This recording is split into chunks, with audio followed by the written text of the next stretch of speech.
Hello दोस्तों, एक और नए वीडियो में आपका स्वागत है। आज हम यूपीएससी प्रीलिम्स 2023 का एक और क्वेश्चन लेके आए हैं। हम सभी को यूपीएससी एस्पिरेंट सभी को पता था कि इस बार नेशनल ग्रीन हाइड्रोजन मिशन या फिर जो हाइड्रोजन सेल है उससे क्वेश्चन ज़रूर आएगा, या फिर हाइड्रोजन जितने भी सेल हैं उनसे क्वेश्चन कोई ना कोई क्वेश्चन ज़रूर आएगा। और एक नहीं, इस बार 2 क्वेश्चन यूपीएससी ने हाइड्रोजन सेल से पूछे हैं। लेकिन इस क्वेश्चन में, इस वीडियो में हम एक क्वेश्चन को सॉल्व करेंगे और देखेंगे कि ये क्वेश्चन हम कैसे सॉल्व कर सकते हैं और इसका सोर्स क्या था। और साथ ही हम देखेंगे कि PYQ previous year question paper लगाने का फ़ायदा क्या होता है। सबसे पहले हम देखेंगे हमारा क्वेश्चन क्या है। तो दोस्तों, हमारा जो क्वेश्चन है हरित हाइड्रोजन के संदर्भ में निम्नलिखित कथनों पर विचार कीजिए। 3 कथन दिए हुए हैं और हमको बताना है कि इनमें से कितने कथन सही हैं। हिंदी इंग्लिश दोनों में आप क्वेश्चन पढ़ सकते हैं। हमारा क्वेश्चन बोलता है, इसे आंतरिक दहन के लिए ईंधन के रूप में सीधे इस्तेमाल किया जा सकता है। It can be use directly as a fuel for internal combustion engine. जो इंटरनल कंबशन इंजन होते हैं उसमें यूज़ किया जा सकता है। ये क्वेश्चन है, पहला स्टेटमेंट है। दूसरा है, इसे प्राकृतिक गैस के साथ मिलाकर ताप या शक्ति जनन के लिए ईंधन के रूप में इस्तेमाल किया जा सकता है। It can be blended with natural gas and used as fuel और फॉर हीट और पावर जनरेशन। तो ये क्वेश्चन भी आपको समझ में आ रहा होगा, ये ऑप्शन जो दिया हुआ है ये भी समझ में आ रहा होगा कि क्या बोलना चाह रहा है वो, कि हम नेचुरल गैस से इसे ब्लेंड कर सकते हैं। ये इसने दूसरा स्टेटमेंट दिया हुआ है। तीसरा जो स्टेटमेंट है, इसे वाहन चालन के लिए हाइड्रोजन ईंधन प्रकोष्ठ में इस्तेमाल किया जा सकता है। तो hydrogen fuel cell to run vehicle, it can be used in the hydrogen fuel cell. तो ये तीनों ऑप्शन आपको बहुत ही अच्छे से समझ में आ रहे होंगे। हम आगे इसका आंसर देखेंगे, लेकिन सबसे पहले हम ग्रीन हाइड्रोजन या फिर हरित हाइड्रोजन के बारे में देखेंगे कि ये कहलाता क्या है और बेसिक कॉन्सेप्ट इसके क्या हैं। तो सबसे पहले हम देखेंगे कि इसके बेसिक कॉन्सेप्ट ये बोलते हैं कि जब भी जो जल होता है, जो हमारा जल होता है, वाटर का इलेक्ट्रोलिसिस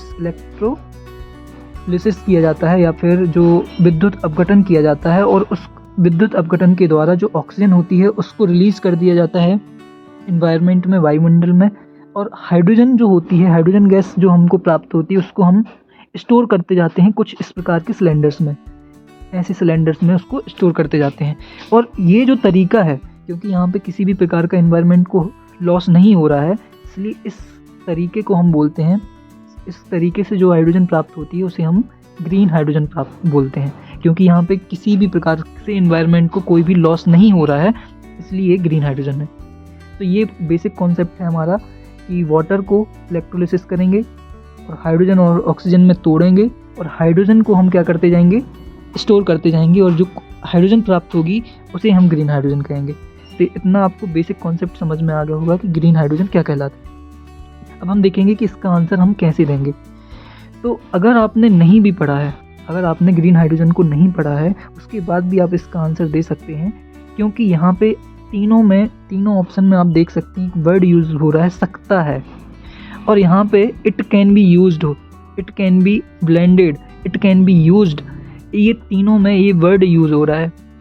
और यूपीएससी जब भी साइंस एंड टेक से क्वेश्चन पूछता है और इसमें सकता है, सकती है, या फिर कोई भी संभावना होती है किसी भी चीज़ के होने की, तो वो स्टेटमेंट सही होते हैं।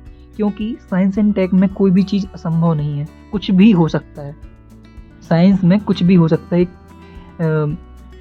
कोई चांद पे अगर हम जा सकते हैं तो चांद से भी कोई चीज़ पृथ्वी पे आ सकती है। तो हर चीज़ की संभावना है, तो आपको ये देखना पड़ेगा। तो इसलिए ये तीनों ऑप्शन पहले तो सही हैं।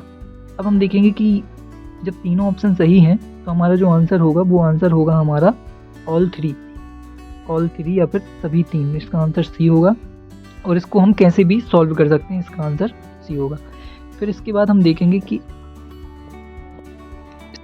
देखेंगे कि सोर्स एनालिसिस क्या है। जो ये क्वेश्चन है ये कहाँ से आया हुआ है, क्यों ग्रीन हाइड्रोजन में इतना इंटरेस्ट क्यों था यूपीएससी को इस बार। तो सबसे पहले जो ग्रीन हाइड्रोजन इसलिए इम्पोर्टेंट था, जो हमारा इंडियन गवर्नमेंट की जो ministry of new and renewable energy है, उसने एक ग्रीन हाइड्रोजन मिशन चालू किया था। आप सभी को पता होगा, नेशनल ग्रीन हाइड्रोजन मिशन आपने पढ़ा होगा।